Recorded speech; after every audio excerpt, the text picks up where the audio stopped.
Hello friends, BPSC 69 के official advertisement आ गया है। साथ में सीडीपीओ के भी एडवर्टाइजमेंट, कंबाइंड एडवर्टाइजमेंट है। इस एडवर्टाइजमेंट के ऊपर बात करेंगे कितनी वैकेंसीज है और सभी पोस्ट के लिए एलिजिबिलिटी क्राइटेरिया के ऊपर बात करेंगे। चैनल पर अपना है, चैनल को सब्सक्राइब कर ले और इस वीडियो को अपने दोस्तों के साथ शेयर करें। जो पहले से हम लोगों ने बात कर रखा था वैसे ही नंबर है, पर उम्मीद है कि 300 करीब वैकेंसीज बढ़ जाएंगे यदि कुछ विभाग यदि वैकेंसीज रिक्त या वैकेंट पोस्ट भेजते हैं तब जाकर 300, पर यहाँ पर सिर्फ वैकेंसी 235 वैकेंसीज ही फाइनल तौर पर 69 बीपीएससी में इस बार रहे। और साथ में 111 वैकेंसीज है सीडीपीओ को लेकर वित्त विभाग में और पुलिस उपाधीक्षक की कुछ टोटल पोस्ट मिलाकर 111 पोस्ट और है। अब ये टोटल सिर्फ इस बार कंबाइंड नोटिफिकेशन आए, सभी का अलग अलग नोटिफिकेशन पहले आते थे पर यहाँ पर कंबाइंड नोटिफिकेशन एक साथ निकाले गए। अब ये सारे विभाग में कितनी वैकेंसीज है आप यहाँ पर देख सकते हैं। पंचायती राज विभाग को लेकर जो लोग बहुत ज़्यादा हो हल्ला मचाया रखा था, तो यहाँ पर भी आप देख सकते हैं वैकेंसीज सिर्फ टोटल 29 वैकेंसीज है। यानी बहुत सारे लोगों ने लगभग 265 के जो यानी जितने भी कोचिंग संस्था थे और जिनको बैच बेचने से मतलब थे और जितने भी बैच बेचने वाले के जितने भी लोगों ने अपने हिसाब से प्रिडिक्ट कर रखा था एसटीएम की इतनी वैकेंसी आएगी, डीएसपी की इतनी वैकेंसी आएगी, सारे के सारे धरे रखे। क्योंकि अब हम लोग जैसे जो काम करते हैं बीपीएससी को लेकर तो यहाँ पर काफ़ी हद तक जो सोर्स होते हैं एक ऑथेंटिक सोर्स होते हैं। वैकेंसीज आने से पहले ही लगभग 2 घंटा पहले पता चल गया कि आज वैकेंसीज आ रहे हैं, जिसको लेकर वीडियो थोड़ी देर पहले कुछ 2-3 घंटे पहले अपलोड किए गए थे। बहुत सारे लोगों ने उस वीडियो को देखे भी है। तो यहाँ पर पहले से जो हम लोगों ने बात कर रखा था एज इट इज वही नंबर है। सीडीपीओ की वैकेंसी सिर्फ 11 है और सीडीपीओ सिर्फ 10 है।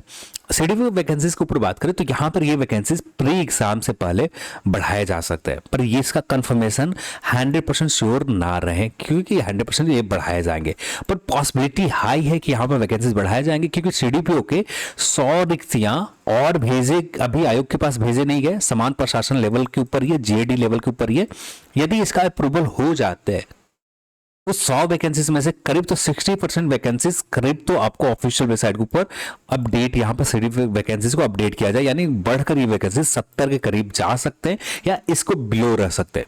यानी इतनी वैकेंसीज प्री एग्जाम से पहले हो सकते हैं यदि सब कुछ आपके फेवर में होता है तब। इसके कंफर्मेशन को लेकर आगे चलकर जो भी डेवलपमेंट होंगे उसके अकॉर्डिंग बात की जाएगी, पर अभी के लिए 100% श्योर ना रहे, पर पॉसिबिलिटी बहुत ज़्यादा है कि 100 के करीब वैकेंसीज है क्योंकि इतनी वैकेंसीज 100 के नए पोस्ट अप्रूवल की देर है। अप्रूवल यदि मिल जाती है तो कल के कल एडवर्टाइजमेंट में नए अपडेट होगा सीडीपीओ के 110 वैकेंसीज, 110 तो नहीं 70 के करीब आपको वैकेंसीज हो जाएंगे। यदि 100 बढ़ा दी जाते, 100 के 100 अप्रूवल एडवर्टाइजमेंट दिए जाते तब जाकर 110 के करीब आपको टोटल वैकेंसीज हो जाएंगे सीडीपीओ का, पर अभी के लिए सिर्फ 10 वैकेंसीज है सीडीपीओ में। वित्त विभाग में यहाँ पर भी वैकेंसीज आप देख सकते हैं 100 वैकेंसीज है, देन सिर्फ एक वैकेंसीज पुलिस उपाधीक्षक के पोस्ट के लेकर है। अब यहाँ पर इन पोस्ट के लिए एलिजिबिलिटी क्राइटेरिया के ऊपर बात करें 69 बीपीएससी के लिए किसी भी सब्जेक्ट से आपने स्नातक कर रखा है या इसके इक्विवेलेंट आपने कर रखा है, आप इस पोस्ट के लिए एलिजिबल है। बाल विकास परियोजना पदाधिकारी यानी सीडीपीओ के लेकर बात करें तो सीडीपीओ के लेकर यहाँ पर किसी भी मान्यता प्राप्त से विद्यालय से स्नातक डिग्री, साथ में वैकल्पिक विषय के तौर पर आपको गृह विज्ञान, मनोविज्ञान, समाज शास्त्र, समाज श्रम एवं समाज कल्याण, इनमें से किसी एक विषय को मुख्य परीक्षा के लिए ऑप्शनल चुनने होंगे। तो यहाँ पर ऑप्शनल सिर्फ एक ही, ये आपके पास 4 ही सब्जेक्ट का ऑप्शन होंगे। अब इन 4 सब्जेक्ट में से एक सब्जेक्ट को आपको ऑप्शनल लेने होंगे। किसी भी मान्यता प्राप्त स्नातक आपने कर रखा है तो आप इस पोस्ट के लिए एलिजिबल हैं। वृत्तीय प्रशासनिक पदाधिकारी एवं समकक्ष के लिए किसी भी मान्यता प्राप्त से वाणिज्य, कॉमर्स से, इकोनॉमिक्स से, मैथ्स से, स्टैटिस्टिक्स से आपने कर रखा स्नातक डिग्री, देन जाकर आप इस पोस्ट के लिए एलिजिबल रहेंगे। फिर पुलिस उपाधीक्षक के लिए इलेक्ट्रॉनिक्स और संचार इंजीनियरिंग से आपने कम्युनिकेशन से या फिर टेलीकम्युनिकेशन इंजीनियरिंग से, देन बात करें इंफॉर्मेशन टेक्नोलॉजी से या इलेक्ट्रिकल एंड इलेक्ट्रॉनिक्स इंजीनियरिंग कर रखा है या इंस्टॉलमेंट कम्युनिकेशन इंजीनियरिंग कर रखा है या electrical engineering with speciality in electronics communication में आपने कर रखा, देन जाकर यहाँ पर एलिजिबल रहेंगे। और यहाँ पर स्नातक या किसी भी विषय में मान्यता प्राप्त अथवा संस्था अब इंजीनियरिंग आपने कर रखा है तो स्नातक डिग्री में समकक्ष एवं 50% अंकों के साथ, एससी एसटी के लिए 45% अंकों के साथ आप उत्तीर्ण हैं तो आप इस पोस्ट के लिए एलिजिबल रहेंगे। सिर्फ एक पोस्ट है, ज़्यादा नहीं, एक ही पोस्ट है ना, हाँ। हाँ, सिर्फ एक पोस्ट है, इस पोस्ट के लिए आप एलिजिबल रहेंगे। ऑनलाइन आवेदन भरने के लिए शैक्षणिक योग्यता कॉलम और स्नातक या समतुल्य उत्तीर्ण पूर्ण सूचना देने अनिवार्य होगा। विषय के शैक्षणिक योग्यता वैकल्पिक विषय वाले पद पर अभ्यर्थियों के लिए ऑनलाइन आवेदन करते समय पद के चयन करना अनिवार्य होगा, अन्यथा उक्त पद के लिए उनकी दावेदारी मान्य नहीं होगी। रिजर्वेशन को लेकर ये सारी बातें बताए गए। यहाँ पर आपके कैटेगरी के क्या कोड रखे गए, ये कैटेगरी का कोड है, ये जब फॉर्म आप अप्लाई करें तो वहाँ पर ये कोड काम आएंगे। देन यहाँ पर बात करें तो समान प्रशासन विभाग के बेसिक उम्र सीमा की बात करें 1/8/2023 से काउंट किए जाएंगे। कुछ पोस्ट के लिए 20 वर्ष हैं, कुछ पोस्ट मिनिमम 21 वर्ष है और कुछ पोस्ट के लिए मिनिमम 22 वर्ष है। मैक्सिमम आप एज 37 आप सभी लोग जानते हैं। और कुछ रिलैक्सेशन के बाद फीमेल और पुरुष वर्ग, पिछड़े वर्ग किसी भी कैटेगरी में आते हैं फीमेल, तो उनके 40 वर्ष हो जाते हैं। देन यहाँ पर इसी तरह से या बीसी कैटेगरी, ईबीसी कैटेगरी के 40 वर्ष हो जाते हैं। एससी एसटी के लिए 42 वर्ष हो जाते हैं एज रिलैक्सेशन। तो ये आपको एज रिलैक्सेशन को लेकर हो गए। तो यहाँ पर देन बात करें समान प्रशासन विभाग, इसमें फिर शारीरिक क्षमता को लेकर कुछ पोस्ट हैं उनके लेकर, और एग्ज़ाम के फ़ी को समान अभ्यर्थी 600 रुपये फ़ी लगेंगे। एससी एसटी और ये सारी चीज़ें आप यहाँ पर देख सकते हैं। वैसे अभ्यर्थी जिनके ऑनलाइन आवेदन पहचान पत्र के आधार संख्या उन्हें है तो बायोमेट्रिक फ़ी के रूप में 200 रुपया अतिरिक्त शुल्क भुगतान नहीं करना होगा।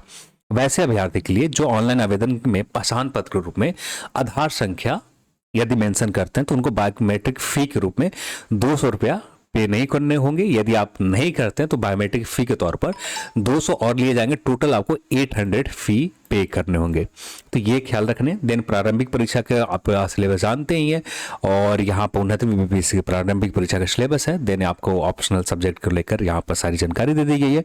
और फिर इसके बाद बाल विकास पदाधिकारी को लेकर है, यहाँ पर भी ऑप्शनल को लेकर कौन कौन से सब्जेक्ट आपके ऑप्शनल रहेंगे और सभी के विषय कोड यहाँ पर दे दिए गए।